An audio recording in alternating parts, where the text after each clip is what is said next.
سب سے بڑی دولت ہے یقین۔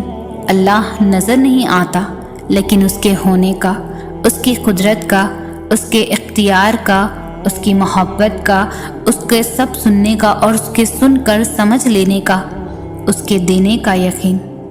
اللہ کو یقین سے بھرے دل والے بہت محبوب ہوتے ہیں، جو ہر غم میں کہتے ہیں اللہ ہمارے لیے کافی ہے۔ کبھی سوچا ہے اگر اللہ کو آپ کی دعا قبول نہ کرنی ہوتی تو وہ بلا وجہ آپ کے دل کو ایک ہی دعا پر کیوں روک دیتا؟ اگر قبول نہ ہونی ہوتی اللہ آپ کا دل بھی تو بدل سکتا تھا۔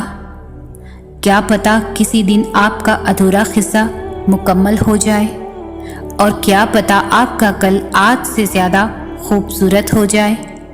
اس لیے یقین رکھو اللہ رب العزت ادھورے قصے مکمل کرنے پر قادر ہے۔ امیدیں پوری کرنے والی اللہ کی ذات ہے، اسی سے ہی ہر بھلائی کی امید رکھیں، نماز اور صبر سے کام لیں، وہ انشاءاللہ آپ کی امیدیں ضرور پوری فرمائے گا۔ درود پاک کثرت سے پڑھا کریں، اللہ اپنی رحمتیں نازل فرمائے گا۔ ہر معاملے میں مایوسی کفر ہے، اللہ سے یہ امید رکھیں اللہ جو تو کرے بہتر کرے گا۔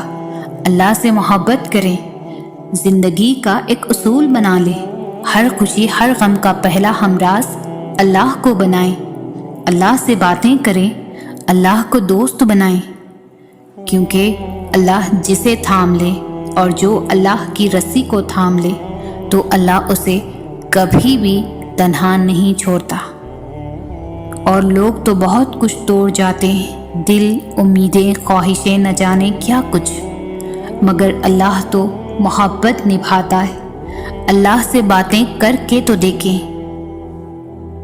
یقین کیجئے صبر کرنے والوں کا صبر رائے گا نہیں جاتا، وہ اندھیرے میں روشنی کرتا ہے۔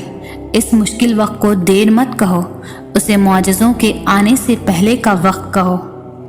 اے مالک کن فیکن، اے مالک کن فیکن، سب کی مشکلیں آسان کر دے۔ اے اللہ پاک سب کی دعاؤں پر کن فرما دے۔ آمین ثم آمین۔